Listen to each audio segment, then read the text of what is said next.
ಎಲ್ಲ ವಿದ್ಯಾರ್ಥಿಗಳಿಗೂ Educare light for life ಚಾನಲ್ಗೆ ಸ್ವಾಗತ.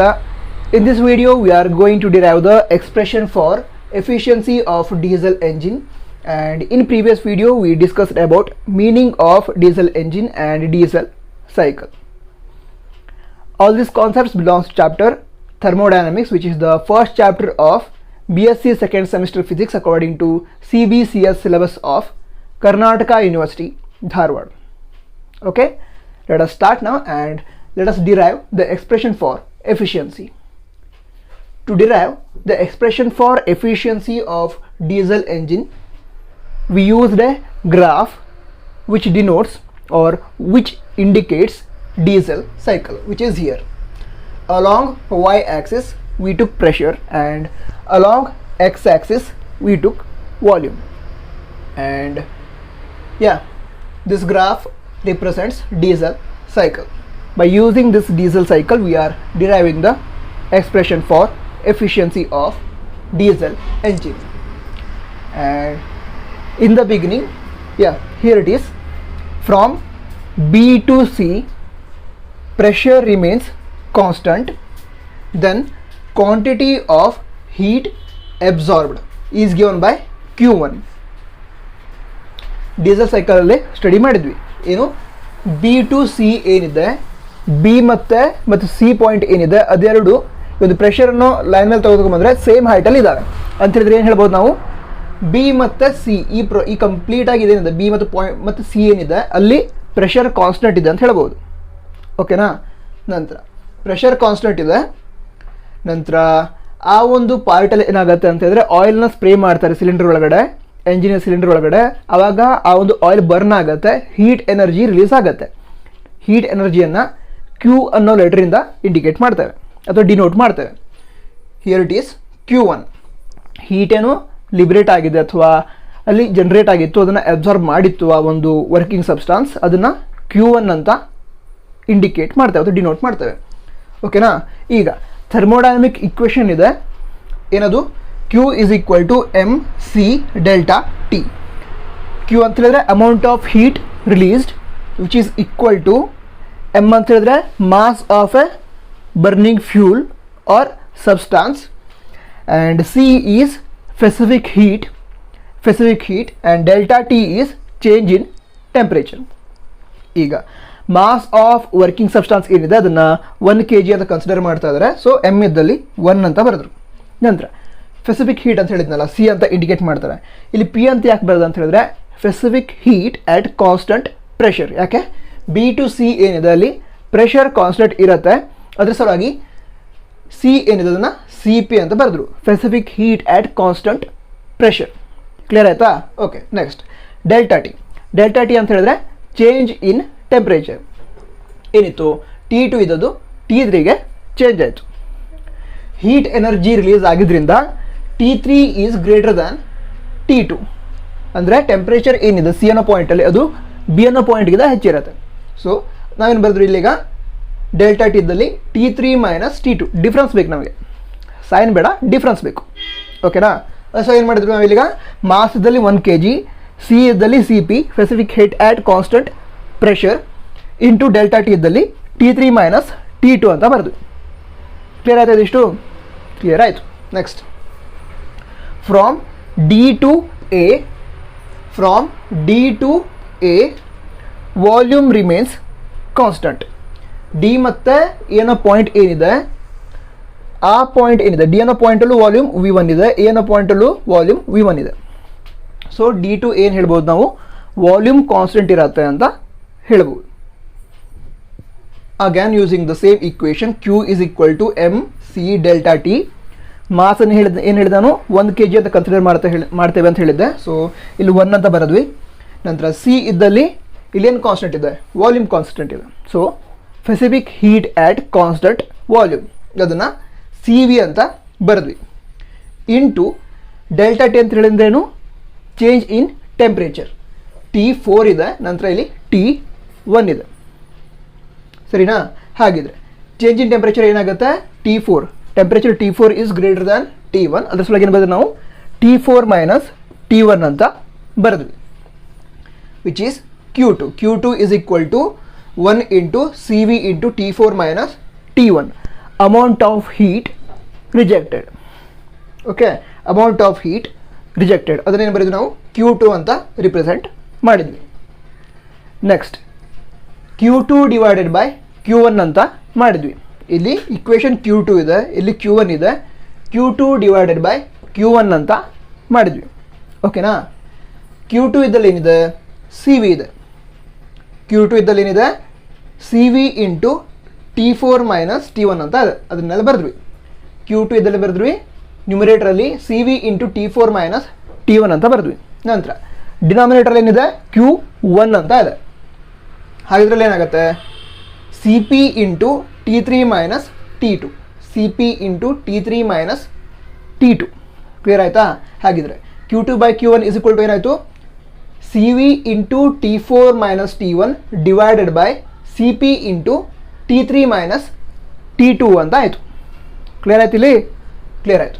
Next C V by C P ಅಂತ ಏನಿದೆ ratio, specific heat at constant volume divided by specific heat at constant pressure ಏನಿದೆ ಅದನ್ನು ಏನು ಬರಿತೇವೆ ನಾವು?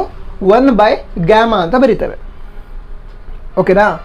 C V by C P ಏನಿದೆ ಅದನ್ನು 1 ಬೈ ಗ್ಯಾಮಾ ಅಂತ ಬರಿತೇವೆ. ಸರಿ, ಹಾಗಿದ್ರಲ್ಲಿ Q2 ಬೈ Q1 ಇದೆ, that is equal to 1 by gamma, ಇದನ್ನು ರಿಪ್ಲೇಸ್ ಮಾಡಿದ್ದು 1 by gamma into T4 minus T1 divided by T3 minus T2. Clear ಆಯ್ತದ? ಇಷ್ಟು ಇಲ್ಲಿವರೆಗೆ ಕ್ಲಿಯರ್ ಆಯ್ತಾ? ಕ್ಲಿಯರ್ ಆಯಿತು. Next let rho is equal to V1 by V2. Rho ಅಂತ ಒಂದು term ಇದೆ, ಅದನ್ನು ಯಾವ ರೀತಿ ತೊಗೊಳ್ತೇವೆ ನಾವು? V1 ಬೈ V2 ಅಂತ ತೊಗೊಳ್ತೇವೆ. V1 ಅಂತ ಹೇಳಿದ್ರೆ ಈ ವಾಲ್ಯೂಮ್, ನಂತರ V2 ಅಂತ ಹೇಳಿದ್ರೆ ಈ ವಾಲ್ಯೂಮ್, ಅದರ ರೇಷಿಯೋ ಅದನ್ನೇನು ಬರೀತೇವೆ ನಾವು? ರೋ ಅಂತ ಬರಿತೇವೆ. ಅದಕ್ಕೆ ಅಡಿಯಾಬ್ಯಾಟಿಕ್ ಎಕ್ಸ್ಪ್ಯಾನ್ಷನ್ ರೇಷಿಯೋ ಅಂತ ಕರಿತೇವೆ. ರೋ ಏನಿದೆ ಅದಕ್ಕೆ ಅಡಿಯಾಬ್ಯಾಟಿಕ್ ಎಕ್ಸ್ಪ್ಯಾನ್ಷನ್ ರೇಷಿಯೋ ಅಂತ ಕರಿತೇವೆ. That is given by V1 by V2. Next E is equal to V3 by V2 ಅಂತ ಇದೆ. ಗೊತ್ತಾಯ್ತಾ? E is equal to V3 by V2 ಅಂತ ಇದೆ. ಅದಕ್ಕೆ ಕಂಬಷನ್ ಎಕ್ಸ್ಪಾನ್ಷನ್ ರೇಷಿಯೋ ಅಂತ ಕರಿತೇವೆ. ಯಾವುದಕ್ಕೆ?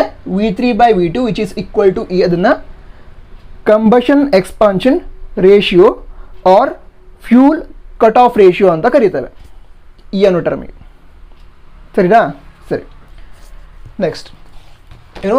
Point A and B are at same adiabatic. Point A and B are at same adiabatic. ಯಾಕೆ? ಡೀಸೆಲ್ ಸೈಕಲ್ ಒಳಗೆ ಸ್ಟಡಿ ಮಾಡಿದ್ವಿ ನಾವು. ಓಕೆ, ಡೀಸೆಲ್ ಸೈಕಲ್ ಒಳಗೆ ಸ್ಟಡಿ ಮಾಡಿದ್ವಿ. ಏನಂತ? ಅಡಿಯಾಬ್ಯಾಟಿಕ್ ಕಾಂಪ್ರೆಷನ್ ಅಂತ. ಅಂದರೆ ಇಲ್ಲೇನು ಕಾಂಪ್ರೆಷನ್ ಪ್ರೊಸೆಸಸ್ ನಡೆಯುತ್ತೆ ಅಂತ ಹೇಳಿದ್ರೆ ವಿ ಅನ್ನೋ ವಾಲ್ಯೂಮ್ ಹೆಚ್ಚಿದೆ ಅಲ್ಲ V2ಗಿಂತ. ಸೊ ಇದ್ರ ಕಾಂಪ್ರೆಸ್ ಆಗುತ್ತೆ. ಕಾಂಪ್ರೆಸ್ ಆದಂತರ ಏನಾಯಿತು? ಎ ಟು ಬಿ ಅನ್ನೋ ಪಾಯಿಂಟ್ ರೀಚ್ ಆಯಿತು, ಅಲ್ಲಿ ವಾಲ್ಯೂಮ್ V2 ಆಯಿತು, ಅಂದರೆ ವಾಲ್ಯೂಮ್ ಡಿಕ್ರೀಸ್ ಆಯಿತು, ಕಾಂಪ್ರೆಸ್ ಆಯಿತು. ಸೊ ಅದು ಕಾಂಪ್ರೆಷನ್ ಪ್ರೊಸೆಸ್ ಏನು ನಡೆಯುತ್ತೆ ಅದು ಅಡಿಯಾಬ್ಯಾಟಿಕ್ ಪ್ರೊಸೆಸ್ ಆಗಿರುತ್ತೆ. ಅಡಿಯಾಬ್ಯಾಟಿಕ್ ಅಂತ ಹೇಳಿದ್ರೇನು? ಸಿಸ್ಟಮ್ ಮತ್ತು ಸರೌಂಡಿಂಗ್ ಮಧ್ಯ ಯಾವುದೇ ಒಂದು ಹೀಟ್ ಎಕ್ಸ್ಚೇಂಜ್ ಆಗೋದಿಲ್ಲ, ಅದನ್ನು ಏನು ಕರಿತೀವಿ ನಾವು? ಅಡಿಯಾಬ್ಯಾಟಿಕ್ ಪ್ರೊಸೆಸ್ ಆಗಿರುತ್ತೆ. So A to B are A and B are at same adiabatic ಅಂತ ಹೇಳಿದ್ರೆ ಸೇಮ್ ಹೀಟ್ ಎನರ್ಜಿ ಇರುತ್ತೆ. ಎಲ್ಲಿ? ಏನೋ ಪಾಯಿಂಟಲ್ಲಿ, ಅದೇ ರೀತಿ ಬಿ ಅನ್ನೋ ಪಾಯಿಂಟಲ್ಲಿ ಸೇಮ್ ಹೀಟ್ ಎನರ್ಜಿ ಇರುತ್ತೆ ಅಂತ ಇಂಡಿಕೇಟ್ ಮಾಡ್ತಾ ಇದ್ದಾರೆ. ಸರಿನಾ? A and B are at same adiabatic. A and B are at same adiabatic. ಆವಾಗ ಏನಾಗುತ್ತೆ ಅಂತ ಹೇಳಿದ್ರೆ ಇಲ್ಲಿರೋ ಟೆಂಪ್ರೇಚರ್ ಏನಿದೆ T1, ನಂತರ ಇಲ್ಲಿ ವಾಲ್ಯೂಮ್ ಏನಿದೆ V1, ಆವಾಗ T1 into V1 raise to gamma minus 1, T1 V1 raise to gamma minus 1, ಆ ಪ್ರಾಡಕ್ಟ್ ಏನಿದೆ ಟೆಂಪ್ರೇಚರ್ ಮತ್ತು volume raise to gamma minus 1 at 1 point is equal to product of temperature and volume at another point raised to gamma minus 1 ಎರಡು equal ಆಗಿರುತ್ತೆ. ಹಾಗಿದ್ರೆ ಏನಾಯ್ತು? ಇಲ್ಲಿಗ ಏನೋ point ಅಂತ consider ಮಾಡಿದರೆ T1 V1 raise to gamma minus 1 ಏನೋ ಪಾಯಿಂಟಿಗೆ consider ಮಾಡಿದರೆ, ಅದೇ ರೀತಿ ಬಿ ಅನ್ನೋ ಪಾಯಿಂಟಿಗೆ ಕನ್ಸಿಡರ್ ಮಾಡಿದರೆ ಟೆಂಪ್ರೇಚರ್ T2 ಇದೆ, ವಾಲ್ಯೂಮ್ V2 ಇದೆ. ಹಾಗಿದ್ರೆ T2 V2 raise to gamma minus 1 ಅಂತ ಆಗುತ್ತೆ. ಕ್ಲಿಯರ್ ಆಯ್ತು ಇಲ್ಲಿವರೆಗೆ? ಕ್ಲಿಯರ್ ಆಯಿತು. ನೆಕ್ಸ್ಟ್ ಏನು ಬರಿಬೋದು ಇಲ್ಲಿಗ? ವಿ ಅಂದರೆ ವಾಲ್ಯೂಮ್, ಏನೀಗ ವಾಲ್ಯೂಮ್ ಕ್ವಾಂಟಿಟಿ ಏನಿದ್ದಾವೆ ಅಥವಾ ವಾಲ್ಯೂಮನ್ನು ರಿಪ್ರೆಸೆಂಟ್ ಮಾಡೋ ಟರ್ಮ್ಸ್ ಏನಿದ್ದಾವೆ ಅದನ್ನು ಒಂದು ಸೈಡಿಗೆ ತೆಗೆದುಕೊಂಡು ಹೋಗ್ತಾ ಇದ್ದಾರೆ. ಅವಾಗೇನಾಗುತ್ತೆ? T1 ಇಲ್ಲೇ ಇರುತ್ತೆ, ಈಸ್ ಈಕ್ವಲ್ ಟು ಸಿಂಬಾಲ್. ನಂತರ T2 ಈ ಸೈಡಲ್ಲಿ ಇರುತ್ತೆ. ಇಲ್ಲಿ ನ್ಯೂಮರೇಟ್ರಲ್ಲಿ V2 ಇದೆ. ನಂತರ ಇಲ್ಲಿ V1 ಏನಿದೆ ಅಲ್ಲ ಅದು ಡಿನಾಮಿನೇಟ್ರಿಗೆ ಬರುತ್ತೆ. ಕ್ಲಿಯರ್ ಆಯಿತು? ಅವಾಗ ಏನಾಗುತ್ತೆ, T1 is equal to T2 V2 by V1 raise to gamma minus 1.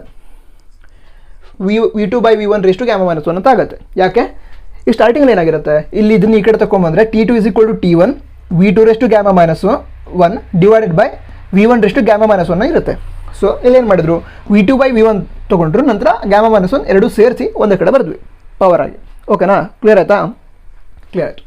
Next ಇಲ್ಲೇನಾಗುತ್ತೆ, T2 ಹಾಗೆ ಇದೆ, ಇಲ್ಲಿದ್ದು T2 ಅಂತ ಬರೆದ್ವಿ.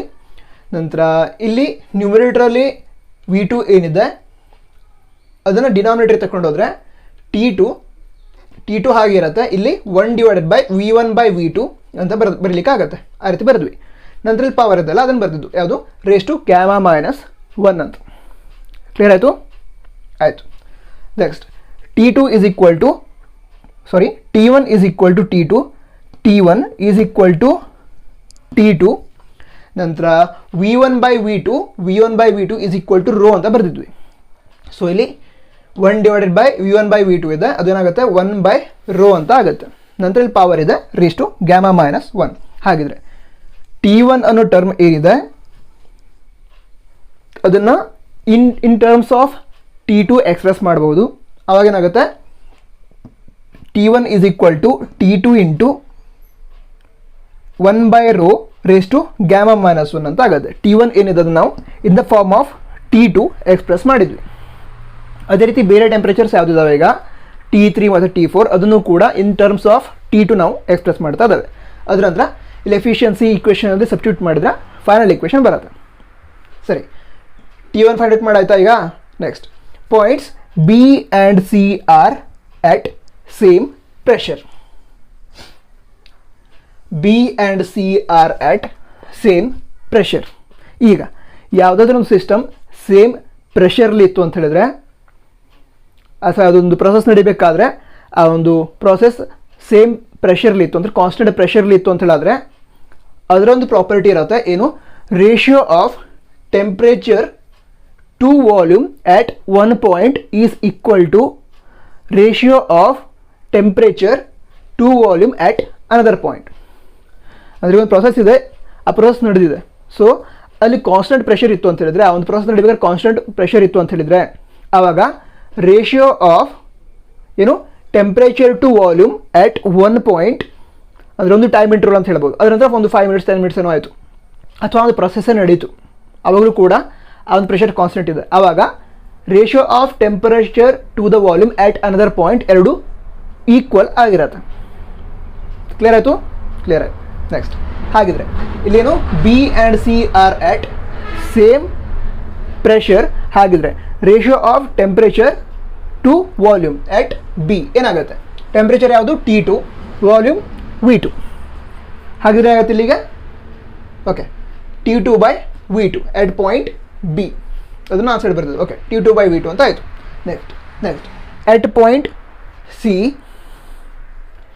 ಪಾಯಿಂಟ್ C ರೇಷಿಯೋ ಏನಾಗುತ್ತೆ T3 ಬೈ V3. ಓಕೆ, ಅದನ್ನು ಈ ಕಡೆ ಬರೆದ್ವಿ. ಕ್ಲಿಯರ್ ಆಯ್ತು ಇಲ್ಲಿವರೆಗೆ? ಕ್ಲಿಯರ್ ಆಯಿತು. ಸರಿ, ನೆಕ್ಸ್ಟ್ ಏನು ಬರಿಬೋದು ಇಲ್ಲಿಗ, T3 ಇದೆ ಅಲ್ಲ, ಅದನ್ನ ಯಾವ ರೀತಿ ಬರಿಬೋದು ನಾವೀಗ? ಈ ಕಡೆ ಬರ್ತಿದೆ ನೋಡಿ, ಇಲ್ಲಿ T3 ಇದೆಯಾ, ಅದನ್ನು ಇಲ್ಲೇ ಇಟ್ಕೊಂಡ್ವಿ. ಅದರ ನಂತರ V3 ಇದೆ ಅಲ್ಲ, ಅದನ್ನು ಈ ಸೈಡಿಗೆ ತಗೊಂಡು ಬಂದ್ವಿ. ಗೊತ್ತಾಗ್ತಾ ಇದೆಯಾ? ಹಾಗಿದ್ರೆ T3 is equal to T2 ಇದೆ, ಅದನ್ನು ಇಲ್ಲೇ ಬರ್ಕೊಂಡ್ವಿ. ನಂತರ V3 ಇದ್ದದ್ದು ನ್ಯೂಮಿರೇಟ್ರಿ ಬರುತ್ತೆ, V3 ಡಿವೈಡೆಡ್ ಬೈ V2 ಅಂತ ಆಗುತ್ತೆ.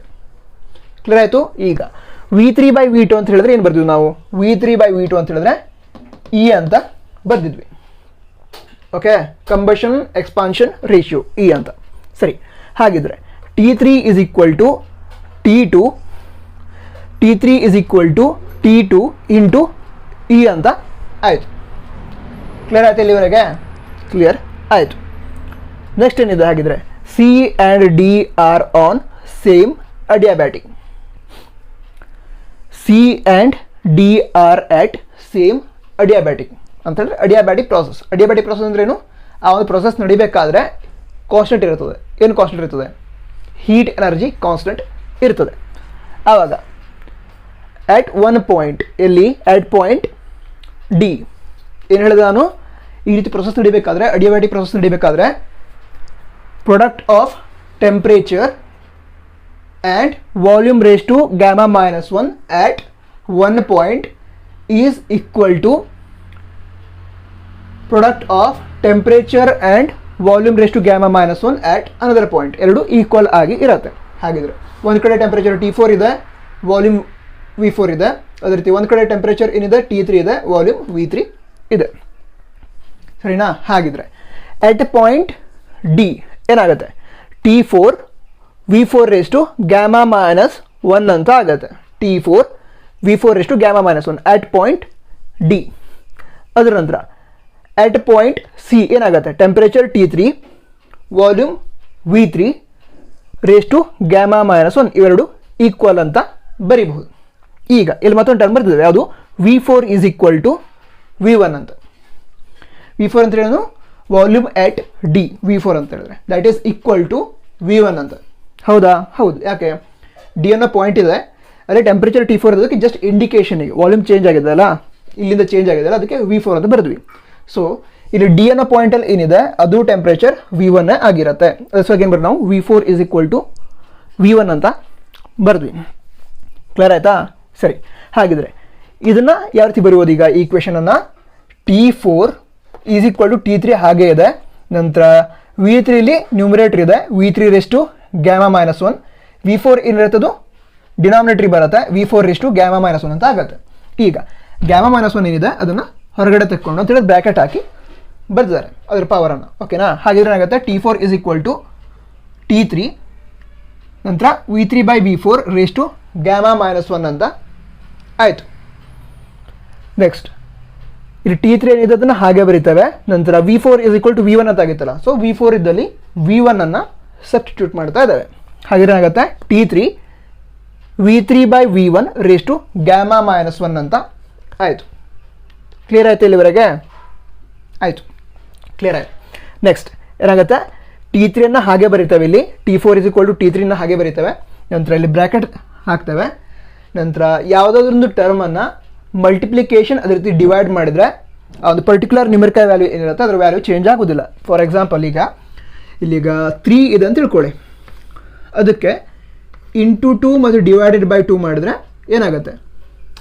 ಕ್ಯಾಲ್ಕುಲೇಷನ್ ಈಸಿ ಮಾಡ್ಕೊಳ್ಳೋಕೆ ನೀವು ಈ ರೀತಿ ಯೂಸ್ ಮಾಡ್ಕೊಳ್ಬೋದು, ಬಟ್ ಇದು ಈ 3 ಅನ್ನೋ ವ್ಯಾಲ್ಯೂ ಅದು ಹಾಗೆ ಇರುತ್ತೆ, ಯಾಕಂತೇಳಿ 2 ಮತ್ತು 2 ಕ್ಯಾನ್ಸಲ್ ಔಟ್ ಆಗುತ್ತೆ. ಅದೇ ರೀತಿ ಇಲ್ಲಿ ಕ್ಯಾಲ್ಕುಲೇಷನನ್ನು ಈಸಿ ಮಾಡ್ಕೊಳ್ಳೋದಕ್ಕೆ ಏನು ಮಾಡ್ತೇವೆ, ಅಥವಾ ಡೆರಿವೇಷನನ್ನು ಈಸಿ ಮಾಡ್ಕೊಳ್ಳೋದಕ್ಕೆ ಏನು ಮಾಡ್ತೇವೆ ಅಂತ ಹೇಳಿದ್ರೆ ಇಲ್ಲಿ V2 ಅನ್ನೋ ಟರ್ಮ್ ಏನಿದೆ ಅದರಿಂದ ಮಲ್ಟಿಪ್ಲಿಕೇಶನ್ ಅದೇ ರೀತಿ ಡಿವೈಡ್ ಮಾಡ್ತೇವೆ, multiplying and dividing by V2. ಅವಾಗೇನಾಗುತ್ತೆ? V3 ಇದೆ ಅಲ್ಲಿ V3 divided by V2 into V2 divided by V1. ಓಕೆನಾ? ಡಿವೈಡೆಡ್ ಬೈ V1 ಗೊತ್ತಾಗ್ತಾ ಇದೆಯಾ? Multiplication and dividing by V2 ಅಂತ ಮಾಡಿದ್ರು. ಆವಾಗ ರೀಅರೇಂಜ್ ಮಾಡಿ ಬರ್ತಿದ್ವಿ. ಏನೀಗ V3 ಡಿವೈಡೆಡ್ ಬೈ V2 ಬರೆದ್ವಿ, ಅದರ ನಂತರ V2 ಡಿವೈಡೆಡ್ ಬೈ V1 ಅಂತ ಬರೆದ್ವಿ. ಕ್ಲಿಯರ್ ಆಯಿತು? ಅದೆಷ್ಟು ಕ್ಲಿಯರ್ ಆಯಿತು. ಸರಿ. ಈಗ T3 ಹಾಗೇ ಇರ್ತದೆ, ನಂತರ V3 ಬೈ V2 ಅದನ್ನು ಸಪ್ರೇಟ್ ತಗೊಂಡು ರೇಸ್ ಟು ಗ್ಯಾಮಾ ಮೈನಸ್ 1 ಅಂತ ಬರೆದ್ವಿ, ಅದರ ನಂತರ into V2 by V1 raise to gamma minus 1 ಅಂತ ಬರೆದ್ವಿ ಈ ಪಾಯಿಂಟಲ್ಲಿ. ಸರಿನಾ? ಸರಿ. ಹಾಗಿದ್ರೆ T3ನ ಇಲ್ಲಿ ಹಾಗೆ ಬರ್ಕೊಂಡ್ವಿ, T4 is equal to T3, V3 by V2 ಅಂದರೆ ಏನಾಗಿತ್ತು? V3 by V2 ಅಂತ ಹೇಳಿದ್ರೆ E ಆಗಿತ್ತು, so E raise to V3 by V2 ಅಂದರೆ E ಅಂತ ಹೇಳಿದ್ರೆ E raise to gamma minus 1 ಅಂತ ಆಯಿತು. ಅದೇ ರೀತಿ ಇಲ್ಲೇನಿದೆ? V2 by V1 raise to gamma minus 1 ಅಂತ ಇದೆ. ಇಲ್ಲೇನಿದೆ? V1 by V2 ಅಂತ ಹೇಳಿದ್ರೆ ಏನಾಗಿತ್ತು? V1 by V2 ಅಂತ ಹೇಳಿದ್ರೆ ರೋ ಆಗಿತ್ತು. ಹಾಗಿದ್ರೆ V2 by V1 ಏನಾಗುತ್ತೆ? ಹಾಗಿದ್ರೆ V2 by V1 ಅಂತ ಹೇಳಿದ್ರೆ ಏನಾಗುತ್ತೆ? 1 by ರೋ ಅಂತ ಆಗುತ್ತೆ ಫ್ರಮ್ ದಿಸ್ ಇಕ್ವೇಷನ್. ಓಕೆನಾ? ಹಾಗಿದ್ರೆ V2 by V1 ಇದ್ದಲ್ಲಿ 1 by rho raise to gamma minus 1 ಅಂತ ಬರೀಲಿಕ್ಕಾಗುತ್ತೆ, ಅದನ್ನು ಬರೆದ್ವಿ ಇಲ್ಲಿಗೆ. ಓಕೆನಾ? ಹಾಗಿದ್ರೆ ಇಲ್ಲಿ T3 ಏನಿದೆ ಅದನ್ನು ರಿಪ್ಲೇಸ್ ಮಾಡಬೇಕು. ಅದಕ್ಕೆ ಯಾವ ಇಕ್ವೇಷನ್ ಯೂಸ್ ಮಾಡ್ತೇವೆ? ಈ equation T3 is equal to T2 into E. Equation derive ಮಾಡಿದಿತ್ತಲ್ಲ, T2 into V3 by V2 ಅಂತ ಆಯಿತು. ನಂತರ V3 by V2 ಅಂತ ಹೇಳಿದ್ರೆ ಏನಾಗಿತ್ತು, E ಅಂತ ಆಗಿತ್ತು. So T3 is equal to T2 into V3 by V2 ಅಂತ ಹೇಳಿದ್ರೆ E. ಓಕೆನಾ? ಹಾಗಿದ್ರೆ ಇಲ್ಲಿ ಈ T3 ಅನ್ನು ರಿಪ್ಲೇಸ್ ಮಾಡ್ತಾ ಇದ್ದಾವೆ. ಆವಾಗ ಏನಾಗುತ್ತೆ, T3 ಇದ್ದಲ್ಲಿ T2 into E ಅಂತ ಬರೆದ್ವಿ. ಆವಾಗ T4 is equal to T3 substitute ಮಾಡಿದ್ವಿ, T2 into E ಅಂತ ಆಯಿತು. ಅದರ ನಂತರ ಇಲ್ಲಿ E raised to gamma minus 1 ಅಂತ ಇದೆ, ಅದನ್ನು ಬರೆದಿದ್ದು. ಅದರ next 1 by gamma raised to gamma minus 1 ಅಂತ ಇದೆ, ಅದನ್ನು ಬರೆದಿದ್ದು. ಕ್ಲಿಯರ್ ಆಯಿತಾ? ಕ್ಲಿಯರ್ ಆಯಿತು. Next T4 is equal to T2ನ ಹಾಗೆ ಬರೆದಿದ್ದು. ಇಲ್ಲಿ E into E raised to gamma minus 1 ಅಂತಿದೆ. ಇಲ್ಲಿ E raised to 1 ಇರುತ್ತಲ್ಲ, ಸೊ ಪವರ್ಸ್ ಇದ್ದಾಗ ಏನಾಗತ್ತೆ, ಅದು ಆ್ಯಡ್ ಅಪ್ ಆಗುತ್ತೆ. ಫಾರ್ ಎಕ್ಸಾಂಪಲ್ ಇಲ್ಲಿಗ 2 raised to 2, 2 raised to 3 ಇತ್ತು ಅಂತ ಹೇಳಿದ್ರೆ ಇದನ್ನು ಮಲ್ಟಿಪ್ಲೈ ಮಾಡಿದರೆ 2 raised to 5 ಆಗುತ್ತೆ. ಅದೇ ರೀತಿ ಇಲ್ಲಿ E raised to 1 into E raised to gamma minus 1 ಅಂತ ಹೇಳಿದರೆ E raised to 1 plus gamma minus 1 ಅಂತ ಆಗುತ್ತೆ. So plus 1 minus 1 cancel out ಆಗಿ E raised to gamma ಉಳಿಯುತ್ತೆ. T4 is equal to T2 E raised to gamma into 1 by rho raised to gamma minus 1 ಅಂತ ಉಳಿಯುತ್ತೆ. ಓಕೆನಾ? ಈಗ efficiency of diesel engine ಏನಿದೆ ಅದರ ಜನರಲ್ ಎಕ್ಸ್ಪ್ರೆಷನ್ ಇದು. ಈಕ್ವೇಷನ್ನ ನಾವು ನೆನಪಿನಲ್ಲಿ ಇಟ್ಕೊಳ್ಬೇಕು. ಯಾವುದು? Efficiency of diesel engine general expression ಇರುತ್ತಲ್ಲ, ಅದನ್ನು ಈ ರೀತಿ ಬರೀತೇವೆ. Eta is equal to 1 minus 1 by gamma into T4 minus T1 T3 minus T2. ಓಕೆನಾ? ಈಗ ಎಲ್ಲ ಟೆಂಪ್ರೇಚರ್ ಏನಿದೆ ಅದನ್ನು in terms of T2 express ಮಾಡಿದ್ವಿ. T1 ಕೂಡ ಇನ್ ಟರ್ಮ್ಸ್ ಆಫ್ T2 ಇದೆ, ಅದರ ನಂತರ T3 ಕೂಡ ಇನ್ ಟರ್ಮ್ಸ್ ಆಫ್ T2 ಇದೆ, ಅದೇ ರೀತಿ T4 ಕೂಡ ಇನ್ ಟರ್ಮ್ಸ್ ಆಫ್ T2 ಇದೆ. ಓಕೆನಾ? ಅವೆಲ್ಲವುಗಳನ್ನು ಅಂತ ಹೇಳಿದ್ರೆ ಈಗ T1 ನಂತರ T3 T4 ಅವೆಲ್ಲವನ್ನು ಕೂಡ ಸಬ್ಸ್ಟಿಟ್ಯೂಟ್ ಮಾಡಬೇಕು ನಾವು. ಓಕೆನಾ? ಇಲ್ಲಿ ಸಬ್ಸ್ಟಿಟ್ಯೂಟ್ ಮಾಡಬೇಕು. ಹಾಗಿದ್ರೆ eta is equal to 1 minus 1 by gamma ಅಷ್ಟು ಬರ್ಕೊಂಡ್ರಿ. ನಂತರ ಇಲ್ಲಿ ಬ್ರ್ಯಾಕೆಟ್ ಕ್ಲೋಸ್ ಮಾಡಿದ್ದು. T4 ವ್ಯಾಲ್ಯೂ ಏನಿದೆ, T2 E raised to gamma 1 by gamma, sorry okay ಒಂದು ನಿಮಿಷ, ಹಾಂ T4ನ ಸಬ್ಸ್ಟಿಟ್ಯೂಟ್ ಮಾಡಬೇಕು. ಅವಾಗ ಏನಾಗುತ್ತೆ, T4 is equal to T2 E raised to gamma into 1 by rho raised to gamma minus 1 ಅಂತ ಇದೆ. ಸೊ ಇದನ್ನು ಇಲ್ಲಿ ಸಬ್ಸ್ಟಿಟ್ಯೂಟ್ ಮಾಡಿದ್ವಿ T4 ಇದ್ದಲ್ಲಿ. ಓಕೆನಾ? ನೆಕ್ಸ್ಟ್ ಮೈನಸ್ T1 ಅಂತ ಇದೆ. T1 ಇದ್ದಲ್ಲಿ ಏನಿತ್ತು, T2 into 1 by rho raised to gamma minus 1 ಅಂತ ಆಯಿತು, ಅದನ್ನು ಇಲ್ಲಿ ಸಬ್ಸ್ಟಿಟ್ಯೂಟ್ ಮಾಡಿದ್ವಿ T1 ಇದ್ದಲ್ಲಿ. ಓಕೆ, ಅದ್ರ ನೆಕ್ಸ್ಟ್ ಇಲ್ಲೇನಿತ್ತು, T3 ಅಂತ ಆಯಿತು. T3 is equal to T2 into E, ಅದನ್ನು ಇಲ್ಲಿ ಸಬ್ಸ್ಟಿಟ್ಯೂಟ್ ಮಾಡಿದ್ವಿ. ಓಕೆನಾ? ನೆಕ್ಸ್ಟ್ ಇಲ್ಲಿ ಮೈನಸ್ T2 ಅಂತ ಇದೆ, ಅದನ್ನು ಡೈರೆಕ್ಟಾಗಿ T2 ಅಂತ ಬರೆದ್ವಿ. ಯಾಕಂತ ಹೇಳಿದ್ರೆ ಈ ನಮಗೆ ಏನು ಬೇಕು, ಇಲ್ಲಿ temperature T1 T2 T3 T4 ಏನಿದೆ ಎಲ್ಲವೂ ಕೂಡ ಇನ್ ಟರ್ಮ್ಸ್ ಆಫ್ T2 ಬೇಕು. ಯಾಕೆ, ಇಲ್ಲಿ T2ನ ಡೈರೆಕ್ಟಾಗಿ ಕ್ಯಾನ್ಸಲ್ ಔಟ್ ಮಾಡಿಬಿಡ್ಬೋದು ಎಕ್ಸ್ಪ್ರೆಷನ್ ಫೈಂಡ್ ಔಟ್ ಮಾಡಲಿಕ್ಕೆ. ಸೊ ಇಲ್ಲಿ ನ್ಯೂಮರೇಟರ್ ಅದೇ ರೀತಿ ಡಿನಾಮಿನೇಟರಲ್ಲಿ T2 ಕಾಮನ್ ಇದೆ, ಅದನ್ನು ಇಲ್ಲಿ ತೊಗೊಂಡ್ರೆ ಏನಾಗುತ್ತೆ, T2 ಬೈ T2 ಆಗುತ್ತೆ. ಕಾಮನ್ ತಗೊಂಡ್ರೆ ಇಲ್ಲಿ ಇರಲ್ಲ ಆಮೇಲೆ ಅದು ತಿಳಿತಾ. ಹಾಂ, ಆವಾಗ ಎರಡು ಕಾಮನ್ ಇದೆ, ಇಲ್ಲಿ ಕೂಡ ಇದು ಕ್ಯಾನ್ಸಲ್ ಔಟ್ ಆಗುತ್ತೆ. ಏನು ಹೇಳ್ತಾ ಹಾಗಿದ್ರೆ, E raised to gamma 1 by rho raised to gamma minus 1 minus 1 by rho raised to gamma minus 1 divided by E minus 1 ಅಂತ ಉಳಿಯಿತು. ಈಗ ನ್ಯೂಮರೇಟರ್ಲ್ಲೂ ಕೂಡ 1 by rho raised to gamma minus 1 common ಇದೆ, ಅದನ್ನು ಹೊರಗಡೆ ತಗೊಳ್ಬಹುದು. ಆವಾಗ ಏನಾಗುತ್ತೆ, eta is equal to 1 minus 1 by gamma ಇದ್ದದ್ದೇ ಇದೆ. ನಂತರ ಈ ಟರ್ಮ್ ಏನಿದೆ ಎರಡು ಕಡೆ ಕಾಮನ್ ಇದೆ, ಸೊ ಅದನ್ನು ತೆಗೆದಿಟ್ರೆ ಇಲ್ಲಿ 1 by rho raised to gamma minus 1 ಅಂತ ಆಗುತ್ತೆ. ಓಕೆನಾ? ನಂತರ ಒಳಗಡೆ ಏನು ಉಳಿತು, ಇದನ್ನು ಕೂಡ ಕಾಮನ್ ತಗೊಂಡಾಯ್ತು. ಏನು ಉಳಿತು ಅವಾಗ, E raised to gamma minus ಇದೇನು ಉಳಿತು, ಇದು ಕಾಮನ್ ತಗೊಂಡಾಗಿದೆ, ಇಲ್ಲಿ 1 ಅಷ್ಟೇ ಉಳಿತದೆ, 1 ಡಿವೈಡೆಡ್ ಬೈ E ಮೈನಸ್ 1 ಅಂತ ಉಳಿತು. This is the expression for efficiency of diesel engine. Clear ಆಯಿತಾ? ಕ್ಲಿಯರ್ ಆಯಿತು, ಈಸಿ ಇದೆ. ನಂತರ ನೆಕ್ಸ್ಟ್ ಕ್ಲಾಸಲ್ಲಿ ನೆಕ್ಸ್ಟ್ ಕಾನ್ಸೆಪ್ಟ್. ಅದ್ರ ಡೌಟ್ಸ್ ಇದ್ದರೆ ಕಮೆಂಟ್ ಬಾಕ್ಸಲ್ಲಿ ತಿಳಿಸಿ. ಓಕೆನಾ?